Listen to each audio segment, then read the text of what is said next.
إن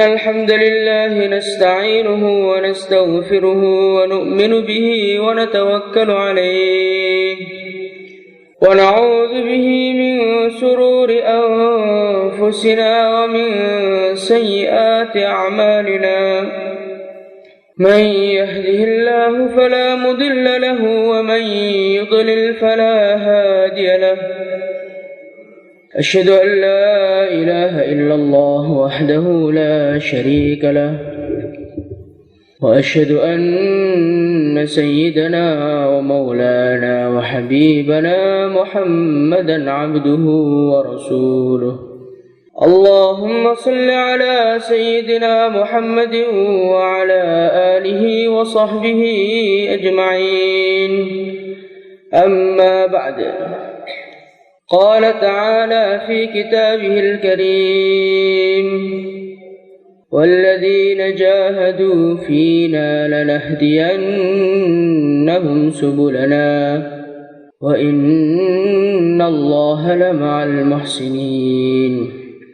Hadirin yang dimuliakan oleh Allah Subhanahu wa taala, mari kita tingkatkan syukur kita kepada Allah Subhanahu wa taala karena Allah Subhanahu wa taala telah memberikan kepada kita nikmat-nikmat yang tidak terhitung jumlahnya. Wa in ta'uddu ni'matallahi la tuhsuha.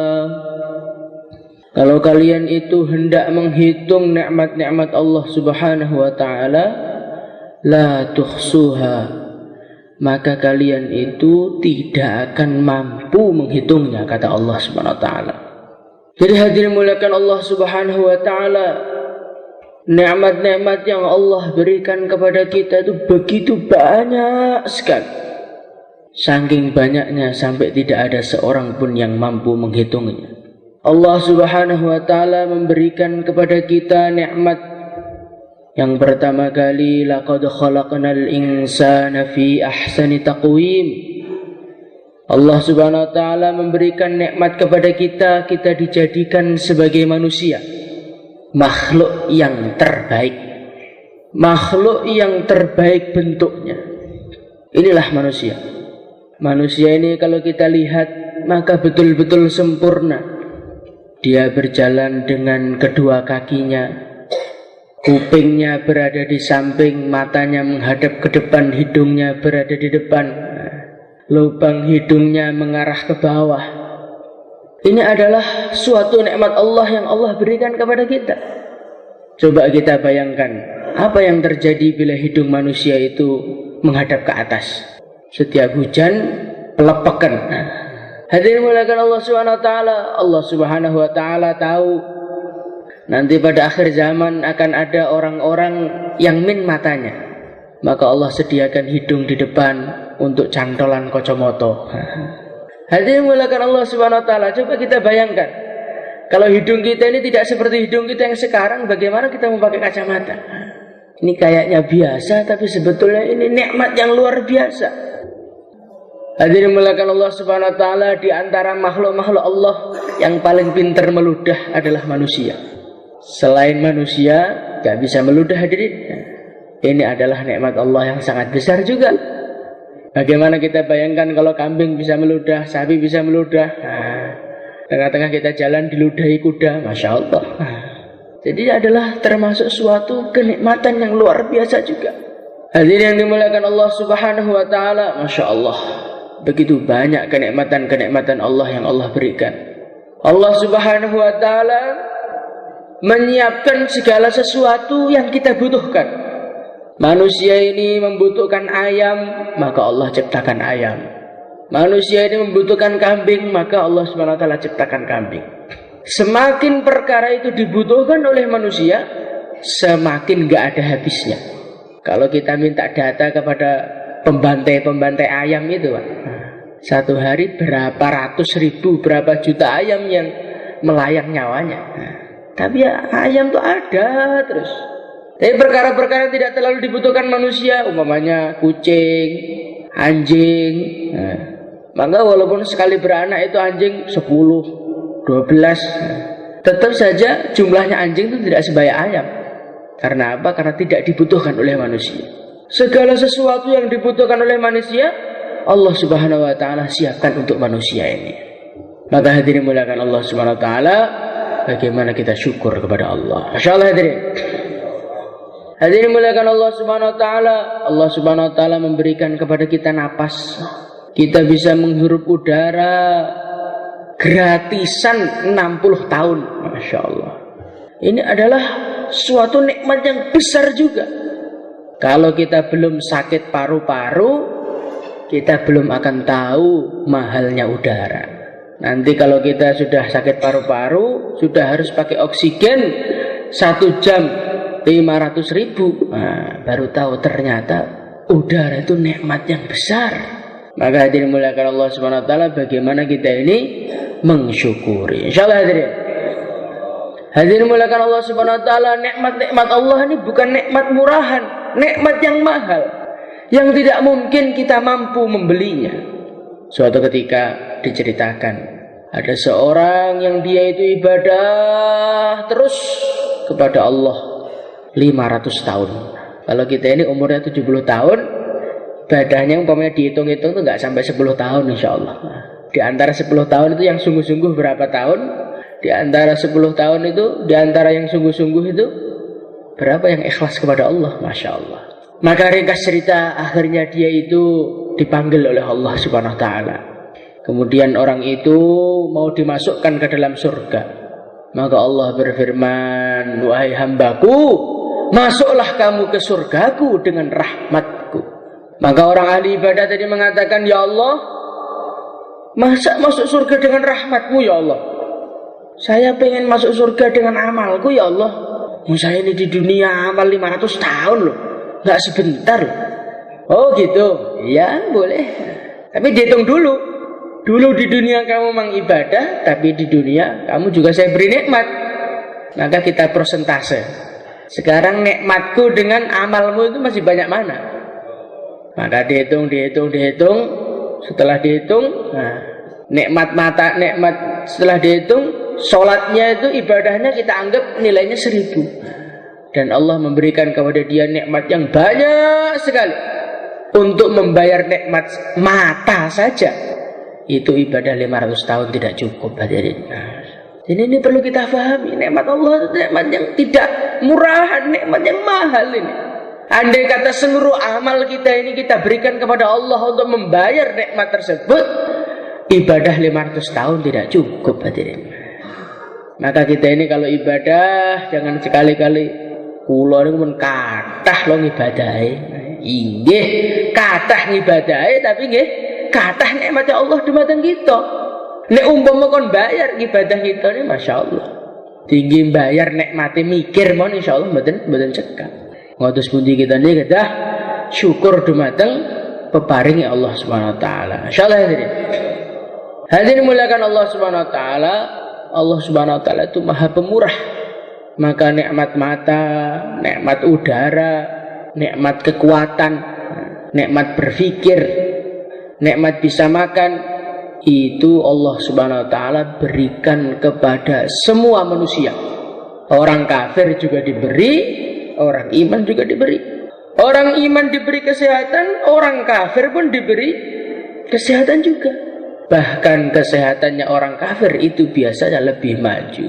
Di dalam Al-Quran kalau kita ini dikatakan oleh Allah, kalau kamu melihat orang-orang kafir, tu'jibuka ajsaduhum, kamu akan heran melihat jasad-jasad mereka. Kok seger, kok sehat-sehat. Jadi orang kafir dengan orang iman, urusan nikmat-nikmat dunia ini sama-sama diberinya. Tapi ada satu nikmat Allah yang sangat mahal, yang hanya dan hanya Allah berikan kepada orang-orang yang dicintainya saja. Apa itu?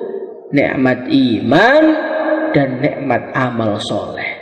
Hadirin muliakan Allah Subhanahu wa taala. Jadi nikmat bisa beriman kepada Allah, nikmat bisa beramal, bisa sholat, bisa ngaji, bisa duduk di dalam majelis bayan.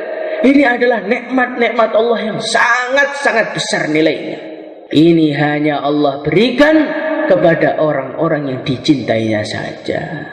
Semoga kita termasuk orang-orang dicintai oleh Allah. Hadirin muliakan Allah Subhanahu wa taala. Jadi bisa sholat, bisa syahadat. Ini nikmat yang besar. Lah kok bisa nikmat yang besar hadirin? Iya. Karena kalau kita ini punya iman, kalau kita ini punya amal soleh, maka seakan-akan kita ini punya karcis masuk surga hadirin. Hadirin muliakan Allah Subhanahu wa taala, kalau orang itu sudah punya karcis naik bis, kira-kira boleh nggak naik bis itu hadirin? Ya jelas bolehnya. Lah begitu juga kalau dalam hati kita itu ada iman kepada Allah, ya mesti insya Allah kita akan dimasukkan surga oleh Allah. Hadirin muliakan Allah Subhanahu wa taala, urusan naik bis itu orang yang dilihat karcisnya atau dilihat orangnya? Karcisnya. Ini walaupun nggak pernah mandi, ya, bajunya compang-camping, tapi kalau dia datang ke loket bis, Pak saya mau naik bisnya, ini karcisnya. Kira-kira boleh naik nggak? Boleh naik. Walaupun pakai jas, dasi, rapi, habis mandi, nyegat bis. Nah, karcisnya mana Pak? Loh saya ini bersih loh. Ya bersih, karcisnya mana? Nggak punya, nggak boleh naik. Lah surga juga begitu hadirin. Kalau kita dalam hati kita ini ada iman pada Allah, melarat sugih nggih monggo mawon mlebu surga. Mboten nonton istilah, lha sampeyan niku biyen dadi petani gak oleh mlebu surga lho. Kula gak ada iman lho. Nah, jadi surga niku kaitane kalih iman, mboten kaitane kalih melarat kalih sugih. Sugih kaya apa nek gak dilebokne surga nek mboten gak ada iman nggih mboten asal mlebu surga. Melarate kaya napa? Nek gak ada iman nggih tetep angsal mlebu surga. Monggo hadirin kang kula muliakan, terus pundi kita syukur diparingi iman kali Allah Subhanahu wa taala. Insyaallah hadirin. Hadirin muliakan Allah Subhanahu wa taala. Ini penting ini. Menanamkan rasa syukur di dalam hati ini penting. Qul bi fadlillah wa bi rahmatihi fabidzalika falyafrahu. Kita ini kudu syukur, kudu seneng di yang iman. Hadirin kang kula muliakan, hadirin muliakan Allah Subhanahu wa taala. Kenapa agama ini kurang berkembang? Kemudian kemaksiatan itu berkembang di mana-mana. Nah, kenapa? Karena sebabnya orang-orang kafir yang menyebarkan kemaksiatan itu mereka punya pemikiran dengan menyebarkan kemaksiatan saya akan mendapatkan keuntungan. Mereka membuat perjudian, mereka membuat diskotik, mereka membuat narkoba. Kok semangat sekali? Karena menurut mereka ini menguntungkan mereka. Sebaliknya, orang-orang yang memberantas kemaksiatan, ya seperti kita ini. Kita ini usaha memberantas kemaksiatan, tapi kita ini punya pemahaman. Mengamalkan agama, menghancurkan kemaksiatan itu memberatkan saya. Pak, monggo Pak, medal sekawan wulan. Sekawan wulan? Lah terus anak kali bojo kula sinten sing ngopeni? Nah, kita niku nembe ditaskil mawon sampun melilik. Nah, dereng budal niku sampun melilik, apa meneh budal. Tua mbah mlilike. Nah, dengan kula muliaken, dados kita niku wong kafir nyebarne maksiate kanthi semangat, lah kita niku ngamalne agama rumangsane ngebot-ngeboti. Akhirnya napa? Agama ngludhek wonten kampung kita mboten tersebar ke seluruh alam. Gara-gara napa? Gara-gara kita ini ngamal agama ora syukur. Ngoten pundi hadirin ingkang kula muliaken, kita syukuri nikmat ingkang ageng niki. Insyaallah hadirin. Hadirin muliakan Allah Subhanahu wa taala. Allah Subhanahu wa taala berfirman dalam Al-Qur'an, la in syakartum la azidannakum. Kalau kalian itu syukur, maka sungguh-sungguh aku akan menambah. Jadi Allah niku ngendikane mboten nek kowe syukur tak tambah, mboten. Nek kowe syukur betul-betul saya tambah. Nah, jadi Allah Subhanahu wa taala mboten dolanan niki urusan syukur nih. Pokoknya nek kowe syukur arep tak tambah. Jadi bagaimana hadirin maksudnya? Maksudnya kalau kita ini semakin syukur, maka Allah akan tambah. Kalau kita ini syukur diberi taskilan oleh Allah di kampung kita 1 orang saja, maka Allah akan tambah jadi 2 orang, 3 orang, 4 orang, 5 orang, 6 orang. Pripun mahalai panjenengan? Bagaimana mahalahmu Pak?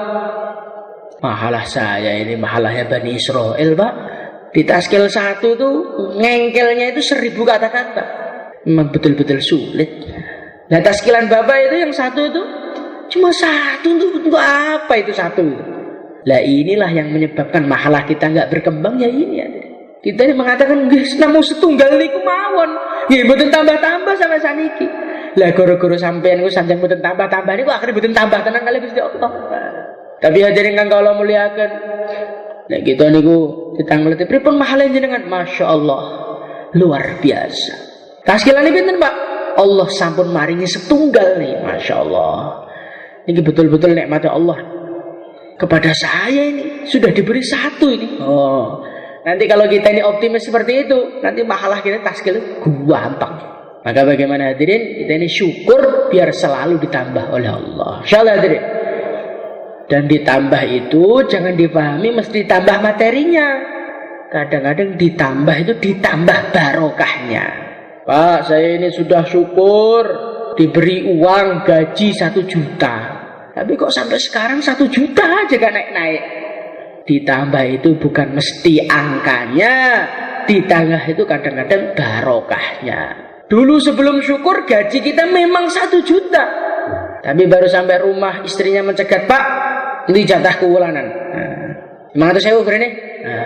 Maka uang kita tinggal 500.000. Baru berjalan berapa langkah datang anaknya, Pak, beli HP. 1 juta kita sudah tidak megang apa-apa.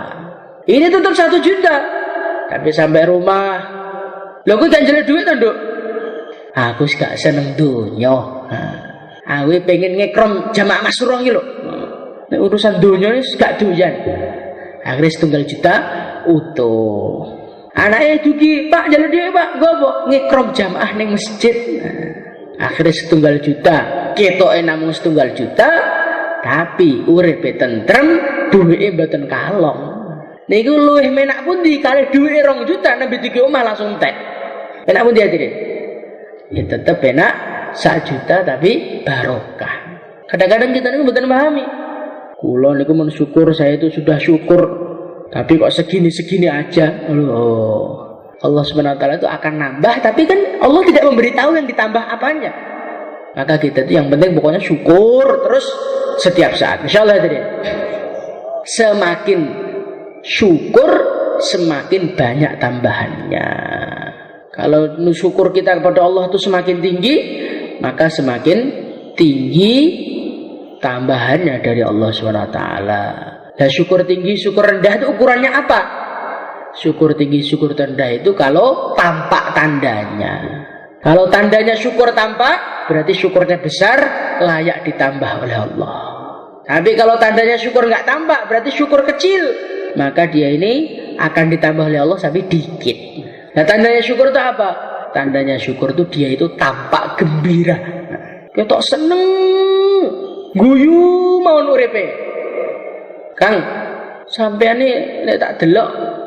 Kalau saya lihat tuh ya hidupnya pas-pasan, mencangkul kadang-kadang panen, kadang-kadang tidak. Tapi kok gembira terus begini? Lah bagaimana nggak gembira? Saya punya iman dengan amal soleh kok. Ya kalau orang seperti ini menampakkan kegembiraannya, maka dia ini berarti syukur yang betulan. Tapi kalau orang iman tuh murung terus. Loh Kang, kamu tuh kok murung terus? Kamu kan PNS, gajinya kan banyak. Iya gaji saya banyak, tapi masalah saya juga banyak. Berarti kita ini berarti nggak syukur, masih memenangkan murungnya daripada kegembiraannya. Maka orang seperti ini nggak bisa dikatakan syukur. Orang yang syukur itu orang yang menampakkan kegembiraannya dan melupakan susahnya. Hadirin dimuliakan Allah Subhanahu Wa Taala. Kalau kita ini kaki kita kesandung, maka bagaimana kita ini? Sakit sekali kaki saya ini. Tapi kalau ketika kita ini kesakitan, tiba-tiba ada orang lewat, Pak, ini loh Pak, saya punya uang 1 miliar. Kita gembira atau kita masih mikirkan sakitnya kaki hadirin? Kita mesti akan gembira, sakit kaki salah, lecet sidik, gak apa-apa sebenarnya 1 miliar. Hadirin mulakan Allah Subhanahu Wa Taala. Kita ini di dunia diuji oleh Allah, masalah dikit ngeluh, masalah dikit ngeluh. Berarti kita tuh lupa diberi nikmat Allah yang besar, yaitu iman. Kalau orang tuh yang dipikirkan tuh nikmat iman, kesandung sidik, cek gede iman, gak apa-apa. Dimarahi istrinya, alah, cigedi iman, gak apa-apa. Nah, itu namanya orang yang syukur betulan itu seperti itu. Tiap ada masalah, nggak ke markas. Loh Pak, kok nggak jarang ke markas sekarang bagaimana? Iya, kemarin tuh kambing saya kesleo. Berarti kita itu masih memenangkan dunia daripada amal agama, menunjukkan kita ini nggak syukur kepada Allah. Maka hadirin dimuliakan Allah Subhanahu wa taala, supaya syukur kita ini menjadi syukur yang tinggi, bagaimana kita ini tampakkan kegembiraan kita ketika kita diberi iman oleh Allah Subhanahu wa taala. Insyaallah hadirin muliakan Allah Subhanahu wa taala. Lah gembira itu, senang itu ada tingkatan-tingkatannya juga. Ada senang betulan, ada senang yang biasa-biasa. Lah yang dinilai oleh Allah ini adalah senang yang betulan. Kalau senang-senang yang biasa-biasa itu nanti ya nilainya biasa juga. Senang yang betulan itu yang ada nilainya di sisi Allah. Senang yang betulan itu yang seperti apa? Senang betulan itu adalah senang yang ada tandanya. Tandanya apa? Tandanya orang senang betulan yang pertama kali dia akan merawat perkara yang disenangi. Itu tandanya orang senang betulan, dia merawat perkara yang disenangi. Hadirin mulia, kalau kita ini ngelumbukne duit pirang-pirang tahun, akhirnya genep entuk motor anyar. Kita senang nggak hadirin? Maka motor baru tadi itu nggak boleh kena panas, ya kan? Hujan dikit langsung kita cuci, kita rawat betul. Ada orang lihat, ya kan, jangan dekat-dekat. Nah, lecet nanti motor saya. Hadirin muliakan Allah Subhanahu wa taala, kalau ada orang mau minjem motor kita, maka kita kasih bayan hidayah. Innalhamdulillah, ini motor baru. Maka kalau pakai harus gigi satu, nggak boleh ngebut-ngebut. Pokoknya ini bayan hidayah ini. Tapi hadirin mulia, ketika motor itu sudah kita pakai 2 tahun, 3 tahun, maka senang kita kepada motor itu umumnya manusia. Nah, ada juga manusia nggak umum, sudah motornya jelek juga, masih pelit juga ada. Nah, hadirin mulia, setelah 3 tahun, 4 tahun, biasanya senang kita kepada motor tadi sudah mudar. Maka kepanasan yang ngarep markas, beng motor elek. Nah, lecet, jatuh, dipinjam karbon yang lainnya, gih monggo, nih kalau nggih ikram jamaah kok. Ketoke itu menanan bano terus gak seneng. Hadirin muliakan Allah Subhanahu wa taala, ketika cinta kita itu memudar, maka kita ini sudah tidak mau merawat lagi. Nah, begitu juga hadirin yang muliakan Allah Subhanahu wa taala, kalau kita itu katanya senang betul kepada iman, tandanya apa? Kita rawat betul iman kita ini. Jangan sampai kita ini tersentuh oleh kemaksiatan. Jangan sampai iman kita diganggu oleh orang-orang yang tidak jelas. Iman dijaga, dijauhkan dari kemaksiatan. Imannya itu diservis terus dengan menjaga nisabnya 40 hari, 4 bulan itu servis iman. Kalau karbon itu kalau pekerja dakwah ini nisabnya nggak ajek, itu seperti motor itu servisnya nggak rajin. Nanti lama-lama itu digas nggak bisa, lama-lama dijalankan nggak bisa motornya itu. Nah karbon pekerja dakwah juga begitu. Tahun ini nisab motornya kenceng, khususi jaulah itu ajek. Nanti kalau sudah 2 tahun itu biasanya jaulahnya kurang ajek. Nanti genap 3 tahun jaulahnya sudah nggak kuat. Nanti genap 4 tahun sudah lupa jaulah itu apa. Nah, ya seperti motor itu kalau nggak pernah diservis lama-lama macet, nggak bisa jalan.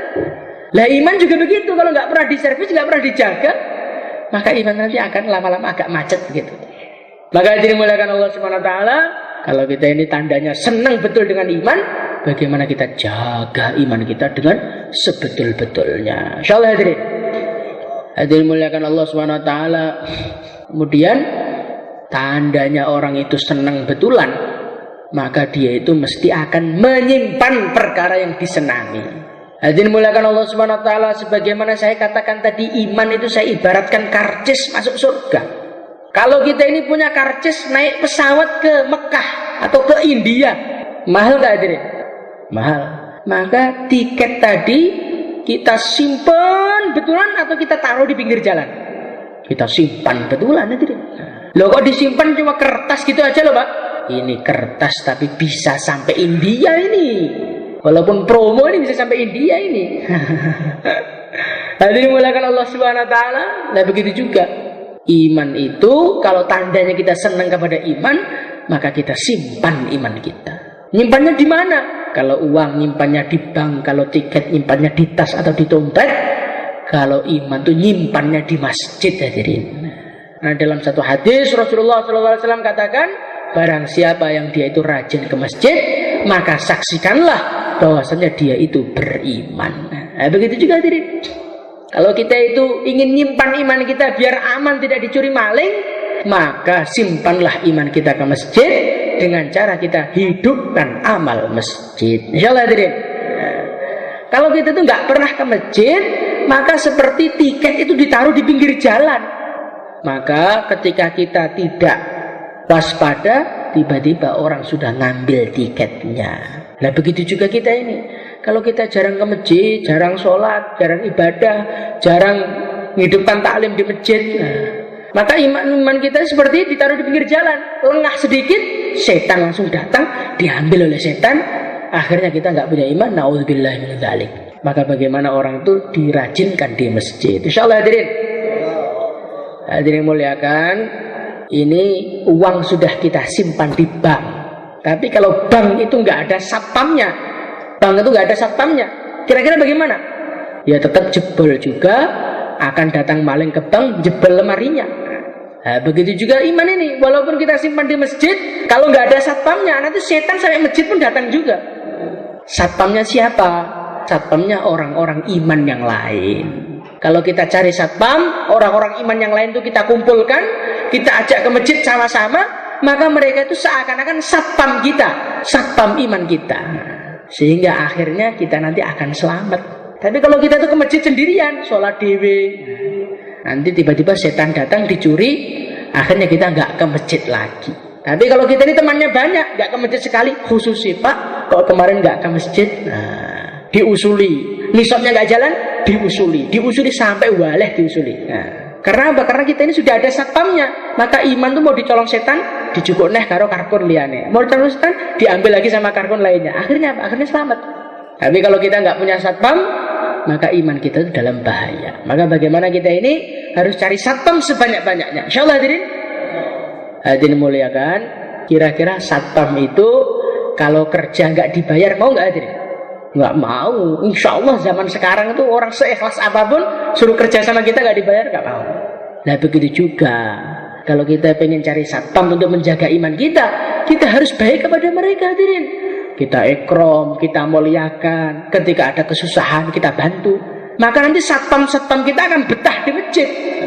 Tapi kalau satpam kita ini jak masjid terus gak diopeni, yang penting ditaskil, keluarganya gak pernah dilusroh, maka akhirnya satpam tadi akan sakit hati, nggak mau jaga kita. Yang rugi siapa? Kita sendiri hadirin. Maka bagaimana teman-teman karkun kita, teman-teman pekerja dakwah ini, jangan kita biarkan saja, tapi kita jaga terus. Insyaallah hadirin. Hadirin muliakan Allah Subhanahu Wa Taala. Jadi supaya iman terjaga, maka ditaruh di masjid dan cari teman-teman untuk menjaga iman kita. Nah sekarang ini kita sudah ke masjid, tapi teman kita itu masih kurang, musuh kita itu banyak. Kalau yang mau nyuri iman kita ini satu orang, maka satpam satu cukup. Nah yang mau nyuri itu setan dengan seluruh pasukannya loh, dan anaknya setan itu banyaknya pol. Maka berarti taskilan sebanyak apapun kita harus merasa tidak cukup terus. Maka sekarang hadirin, bagaimana kita cari taskilan sebanyak-banyaknya. Insyaallah hadirin. Nah, cari taskilan itu paling mudah kalau kita keluar fisabilillah. Kalau kita nggak keluar itu biasanya sulit cari taskilan. Maka yang niat mau cari satpam untuk menjaga imannya, silahkan daftarkan nama 4 bulan 1 tahun. Insyaallah. Monggo. Insyaallah semuanya hadirin.